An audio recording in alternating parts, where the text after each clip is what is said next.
see if we can get started. Talk about a couple of things today. First question for all of you, though, is what are you seeing from two perspectives? Buyer demand in the last week or two. And I don't want to go back 6 months. I don't want to go back even a full month. What are you seeing buyer demand last couple of weeks versus what are sellers saying to you about putting their homes on the market right now? What are you experiencing? On the seller side, they're concerned they missed it. They're concerned they missed it. They missed the wave. They missed the wave. Okay. Anybody else? What are your sellers saying, or potential sellers saying?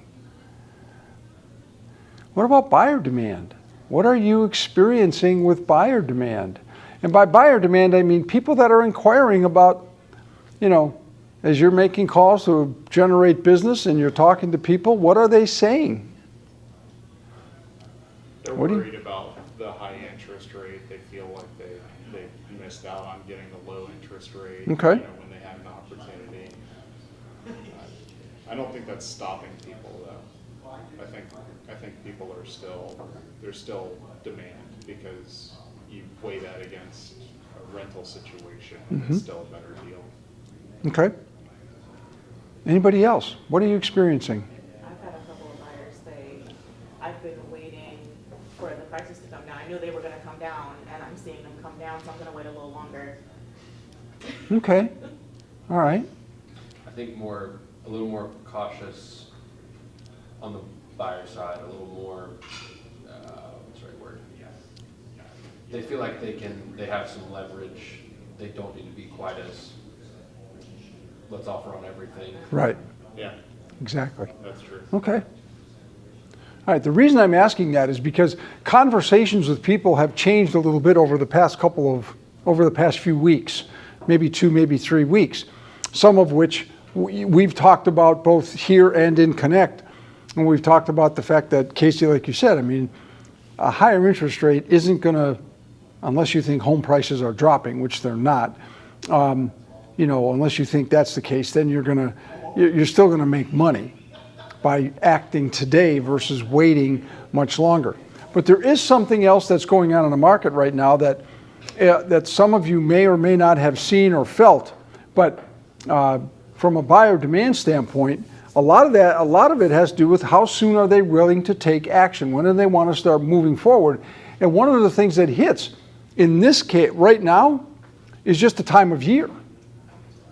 That's why I was asking if you've seen anything, because we always see a slowdown. I have in my business over all these years. We've seen a slowdown in July and in the beginning of August.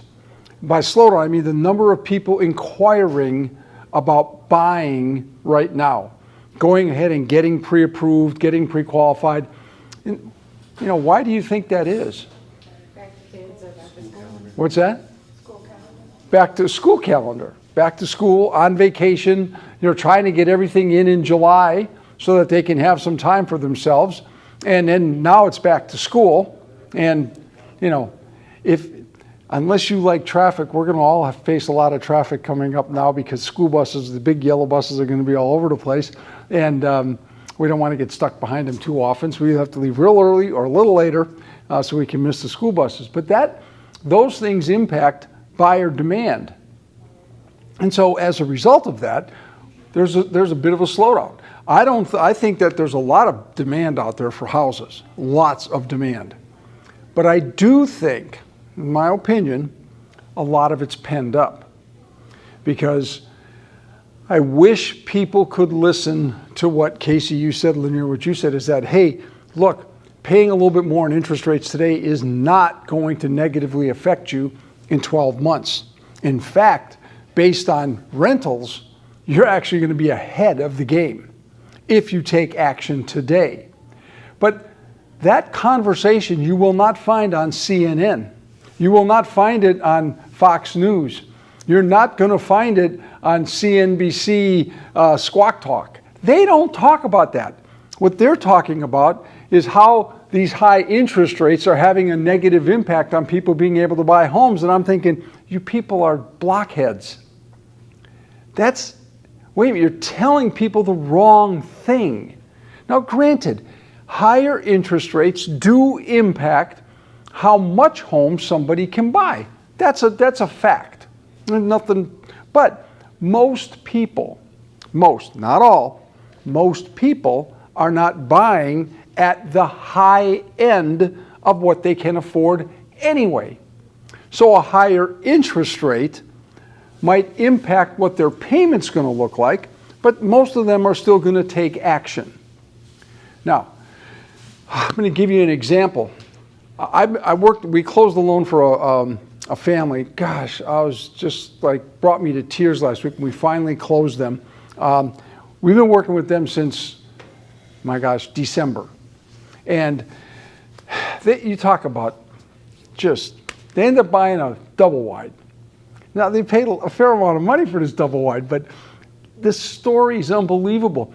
They said, when they put the contract on the first one, they had a binding contract, and they said, well, Greg, we can't do this. I said, why not? They said, because we can't afford that monthly payment. And I said, but you've seen this before. And they said, yeah, but we just worked out our budget. We can't afford it. We cannot go over $1,400 a month. I said, well, okay, then that's going to mean you're going to buy this.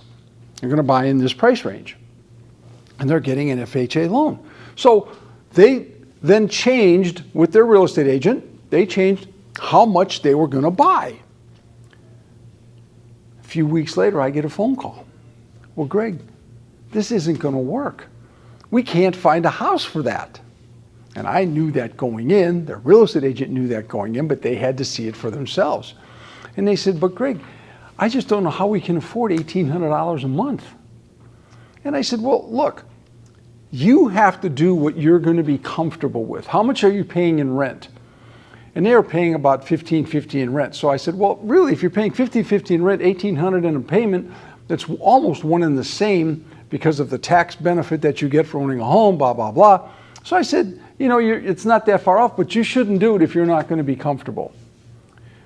And so it took them a while. Well, they finally found this place they just absolutely had to have. And it was a disaster. It was a total disaster. Another double wide, and the people who had bought it renovated it. Never had anything permitted. They put on a front porch, they put on an additional room. They never retired the title. It was just a disaster. And so, they spent money for an appraisal, they spent money for an inspection, and I'm like, oh, this is, so now they lost that money because that deal fell apart because the property didn't make it. Property didn't qualify. So now they find another one, and this one looks good. But the monthly payment is going to be somewhere in the ballpark of about $1,840 a month. So not only is it $400 over their target, it's another $40 over what they said would be the maximum they'd want to pay. But they said, Greg, we've got to have this. Okay, so they get the contract in, they do that. Now, because they have low credit scores, they're paying FHA doesn't have a par rate right now, so they have to pay all this money in for discount points. So I told the real estate agent, I said, there's only one way this deal is going to work. And that is, seller's going to have to pay, catch this, $12,500 in closing expenses. It's the only way this deal is going to work. Came back, seller said, no problem. We'll pay it. $12,500 of closing expenses. I said, oh, good, this is going to come together. So week later, so we got the loan in process, appraisal's ordered, everything's starting to go forward. They call me up and they say, Greg, how soon can we close? I said, well, relatively quickly. You got to make sure you got all your money. You're going to get a little bit of gift. You're going to have to save one more paycheck. We all know that, blah, blah, blah. They said, well, we can't live in our apartment anymore. I said, why not? So the neighbors had a fire over the weekend. So they now had to move out of their unit. Now it's them and 3 kids. And they got to move. Well, she's in the healthcare field, and she works for this elderly home place where they keep people. So what they did is they allowed her husband, and 3 children to have 1 room. And they said, okay, we're going to do this. And they said, sometimes you just got to find the blessing in the disaster. Well, what it did is they didn't have to pay anything for a month. Well, that month gave them the extra dollars that they needed so that they'd be able to have the closing. And the closing finally came together, and there were all kinds of other stuff I won't bore you with.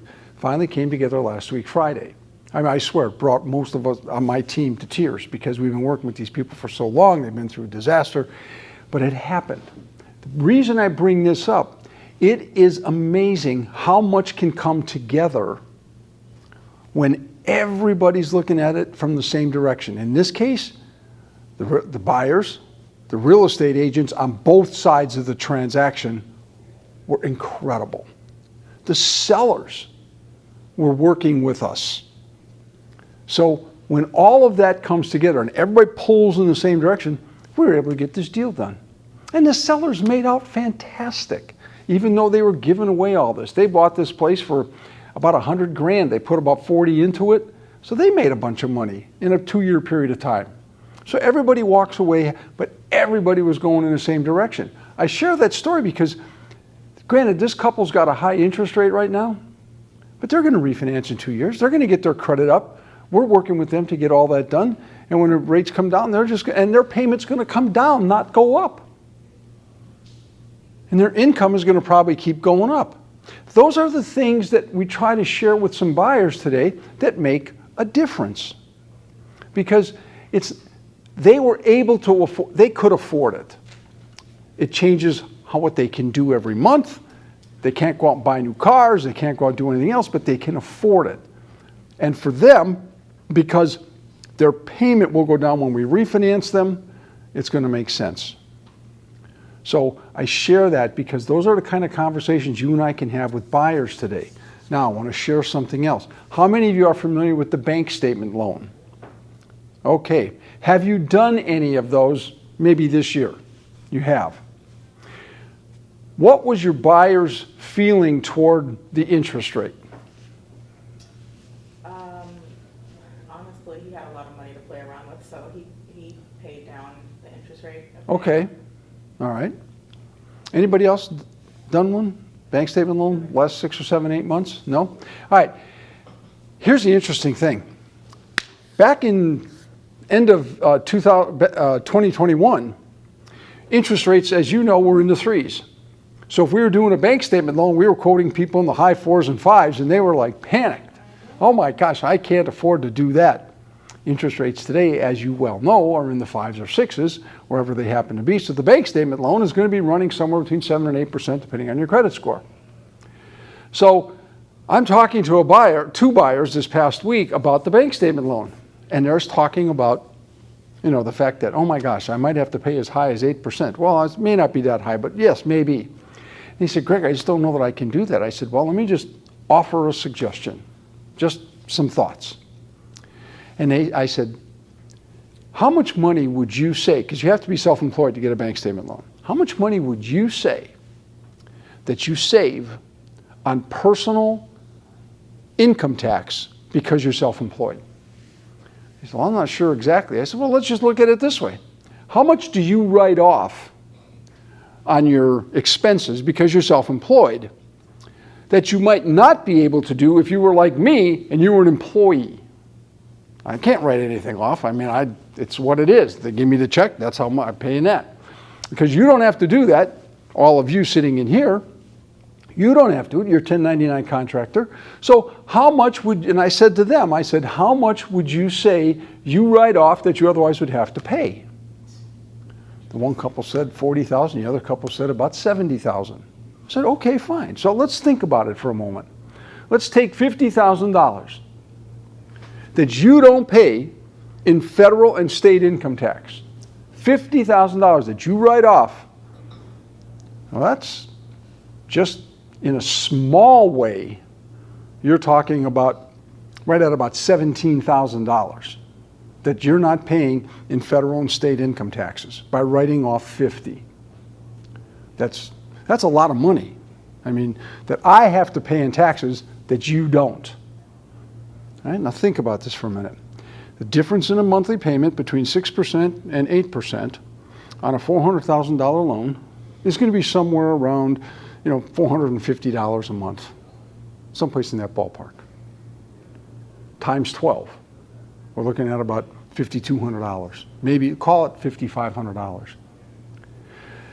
You're not paying taxes on $15,000 to $17,000, but you're paying more interest and a higher payment to the tune of about $5,500.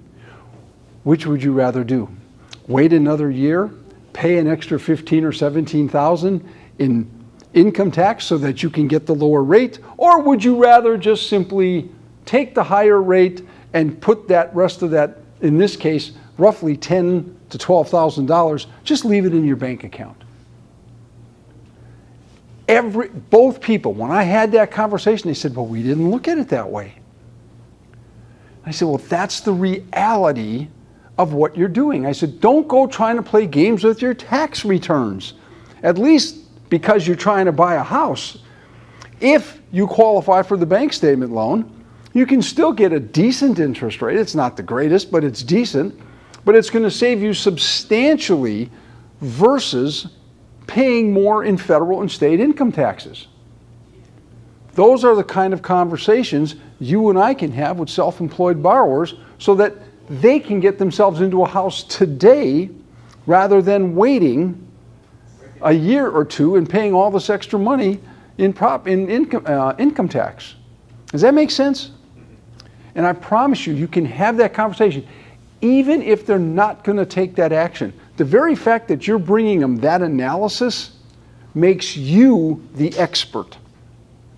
It makes you that much more competent and become, as Mike says, their trusted advisor. Yes, Jay? And then the interest that's being paid, there's no cap on how much you can deduct, correct? Your question is there's no cap on how much you can pay. That's really a statement for a good question for CPAs because tax laws have changed. Depending on your income level, the amount of write-offs, personal write-offs you have is limited. It really won't affect people if they're making $100,000 a year.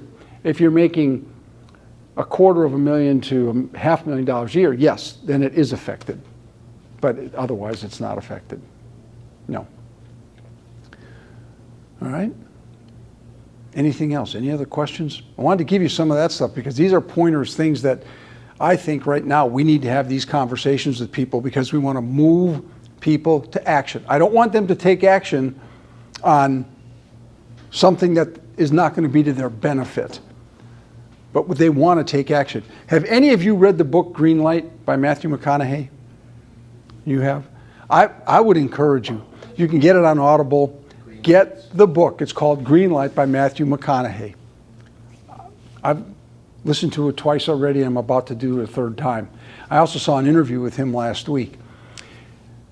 One of the greatest lines in there he talks about is doing nothing, staying on the same course, or making a pivot.